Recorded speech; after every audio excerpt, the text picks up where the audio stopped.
We got I this, don't want to do this anymore. No, we got this, Max. No, You're a champion. I don't have it. You're a champion. Stop it. I don't have it. Stop it. Imagine being the most dominant woman in the history of rap. You've sold 100 million records, shattered every glass ceiling, and built a $20 million fortress in Hidden Hills to protect your family. You're supposed to be untouchable, but instead you wake up to the sound of rotors cutting through the night sky. Red and blue lights dance across your bedroom walls. Outside your door, tactical units are stacked deep, fingers on triggers, aimed at the heart of your home. This isn't a movie. This is the living nightmare of Nicki Minaj. For 2 years, the Queen of Rap has been under a terrifying state of siege, swatted 4 times by phantom callers reporting grisly crimes that never happen. But Nicki isn't blaming some random internet troll. She's pointing her finger directly at the throne. She's accusing a billionaire mogul, Sean Jay-Z Carter, and his Roc Nation empire of weaponizing the law to orchestrate her destruction. From $200 million financial betrayals to alleged industry moles and shadow ops meant to silence her, the war for the crown has turned into a fight for survival. And tonight, we're pulling back the curtain on the most dangerous feud in music history. The receipts are out, the guns are drawn, and the silence from the billionaire's camp is deafening. To understand why the world is watching a $20 million mansion in Hidden Hills like it's a ticking time bomb, you have to look past the glitz of the Forbes lists and the platinum plaques. You have to look at the grease under the fingernails of the music industry. We're talking about a level of psychological warfare that goes far beyond a Twitter beef or a petty diss track. This is about the swatting phenomenon, a modern-day execution by proxy where a single phone call can turn a celebrity's sanctuary into a kill zone. For Nicki Minaj, this isn't a theory, it's a recurring nightmare. On April 9, 2025, while the rest of the world was scrolling through their feeds, the Los Angeles County Sheriff's Department was scrambling tactical units to Minaj's front gates. The call was chillingly specific. A report of a shooting, a black woman matching Nicki's description down on the ground, and 2 armed suspects still prowling the property. Imagine being thousands of miles away on the East Coast, checking your security cameras, and seeing a small army of deputies with rifles drawn, boots on your manicured grass, and helicopters spotlighting your roof. This was the 4th time in just 24 months. This wasn't a prank, it was a message. And this is where the story takes a dark, calculated turn. Nicki Minaj didn't just call the police back, she called out the system. She pointed the finger at what she calls political corruption and industry sabotage.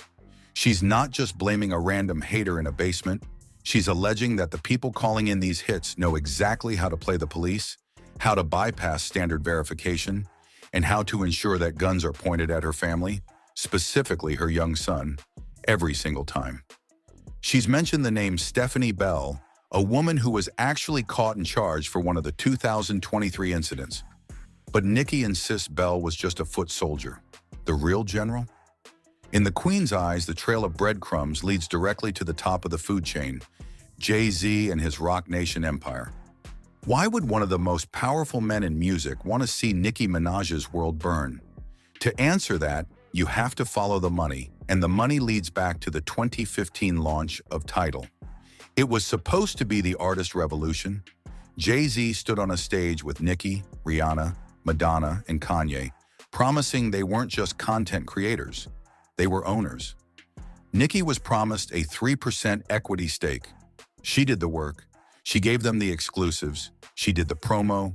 She lent her massive Barb army to a platform that was struggling to stay afloat. But when Tidal was sold to Jack Dorsey Square in 2021 for a staggering $302 million, the revolution felt a lot like a robbery. Nicki claims that when the checks were cut, she wasn't treated like an owner. She was treated like an employee. She alleges she was offered a measly $1 million to walk away, a fraction of what that 3% stake should have been worth. When she did the math, she realized she was missing out on anywhere from $9 million to a staggering $200 million depending on the karmic interest and back-end deals she says were hidden from her. The industry's response? Gaslighting. Veteran exec Steve Stout went on the Pivot podcast and told the world Nicki lost out because she didn't sign the paperwork. But Nicki fired back with a reality check that sent shockwaves through the corporate offices. She claims she was given a 24-hour ultimatum to sign a document she hadn't even had time to review with her lawyers. A classic hush money trap. She chose her freedom over their $1 million, and that, she says, is when the real war started. She calls it a karmic debt that Jay-Z owes her, and she's not waiting for a court date to collect. She's taking it to the court of public opinion, where she's exposing the legal loopholes and legalized scams she says billionaire moguls use to keep black women in the industry under their thumb. But as the calendar flipped into early 2026, the pressure didn't just stay in the boardroom, it moved back to her doorstep. Just weeks ago, in January 2026, the world watched as a Los Angeles Superior Court judge came within minutes of ordering the forced sale of Nicki's Hidden Hills home. This was the same $20 million fortress she had fought so hard to protect. The legal trigger was a $500,000 default judgment from a 2019 incident involving a security guard and her husband, Kenneth Petty. While the headlines screamed that Nicki was broke or losing it all, the reality was far more complex. Nicki blamed the entire situation on a rogue business manager, who she claims intentionally withheld the legal notices to orchestrate a public embarrassment. At the very last second, literally the 1-yard line, she wired the $500,000 to stop the sale. To the casual observer, it looked like a disorganized celebrity failing to pay a bill. But to Nicki and her supporters, it was another piece of the puzzle. They see a pattern: the swattings to shake her safety, the Tidal payout to shake her finances, and the house sale to shake her legacy. She's describing a coordinated squeeze, a strategy where an industry giant uses every lever of power, from the police to the courts to the media, to break a woman who refuses to bend the knee. She's looking at Jay-Z's silence as a weapon in itself. While she's on X, formerly Twitter, screaming about paid moles and listening devices in her bedroom, Jay-Z is moving in the shadows, securing NFL deals and expanding his billion-dollar reach. This isn't just about rap anymore. It's about the terrifying reality of what happens when you cross the most powerful man in the room. Nicki is alleging that Roc Nation isn't just a management company. She's calling it a cartel that uses its political connections, like their work in criminal justice reform, to gain favor with the very same law enforcement agencies that keep showing up at her house with guns drawn. She's asking the world, how is it that a billionaire can get a presidential pardon for his CEO, Desiree Perez, but the queen of rap can't get a single police officer to investigate who is really behind the calls that could end her life? The stakes have never been higher. As we move into 2026, Nicki Minaj isn't just fighting for her spot on the charts. She's fighting to keep her front door from being kicked in. She's alleging that there are spies in her circle, paid moles reporting her every move back to the Rock, and a systematic effort to replace her with newer, more compliant artists who don't ask questions about equity or ownership. The fortress in Hidden Hills is under siege, and according to Nicki, the call isn't just coming from inside the house. It's coming from the top of the throne. If the swatting incidents were the physical strikes in this war, the psychological and professional sabotage that followed was a masterclass in industry erasure. We aren't just talking about a couple of rappers trading bars on a track. We're talking about a systematic multi-million-dollar effort to dismantle a legacy. According to the Queen, the blueprint for her destruction was drawn up years ago in the boardrooms of Roc Nation, led by a woman Nicki has labeled as the ultimate industry enforcer, Desiree Perez. To understand the depth of this vitriol, you have to understand the power Perez wields. As the CEO of Jay-Z's empire, she isn't just a music executive.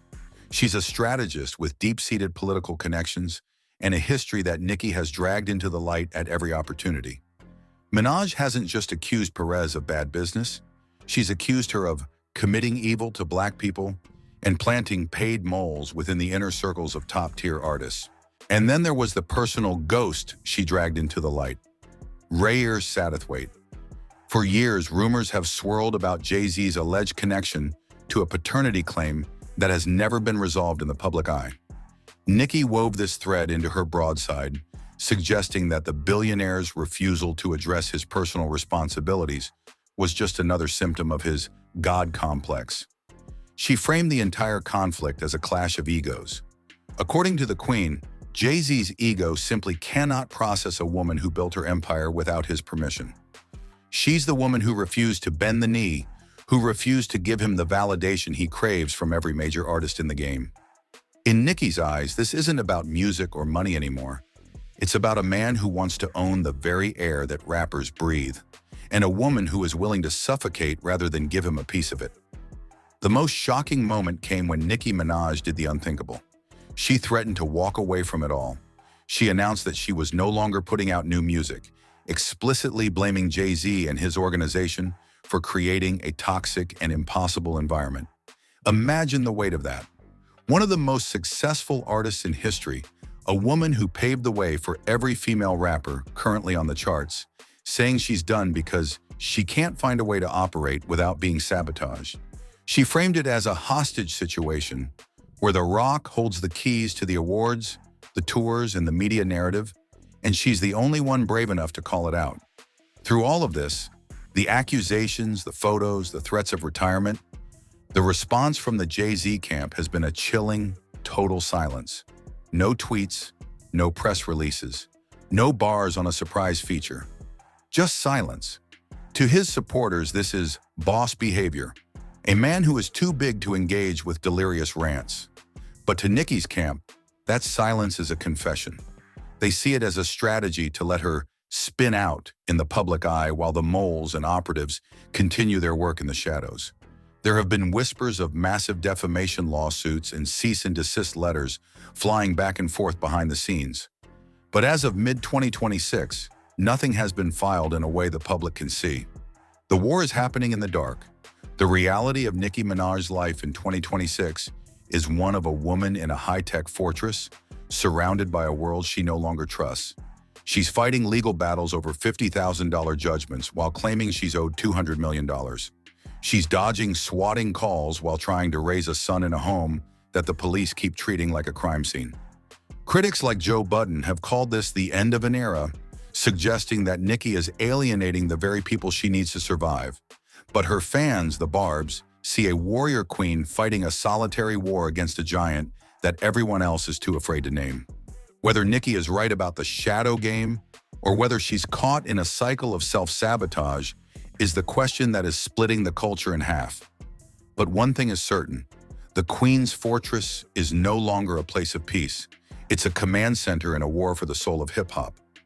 Nicki Minaj is betting her entire legacy on the idea that if she screams loud enough, the walls of The Roc will eventually start to crack.